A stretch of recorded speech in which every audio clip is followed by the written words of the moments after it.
दोस्तों देखिए अभी हम कहाँ पर हैं और क्या करने आए हैं। देखिए एक टंकी से पानी लीक करता है, वही अभी ठीक करा रहे हैं हम लोग।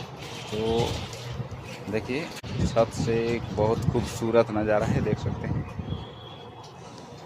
और ये देखिए टंकी में ये घुस गया है और साफ़ कर रहा है। देखिए कितना गंदा है टंकी में, देख सकते हैं। अभी इस पूरा सफाई होगा, उसके बाद में जहाँ जहाँ से लीकेज है उसमें एक टेप आता है, उस टेप की मदद से पूरा ठीक करेंगे। तो देख सकते हैं दोस्तों, इतना ज़्यादा धूप है कि हम तो देख ही नहीं पा रहे।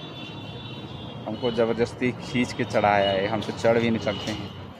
एक हाथ के कारण से हम चढ़ नहीं पाते हैं, लेकिन ये हमको खींच के ऊपर चढ़ाया है।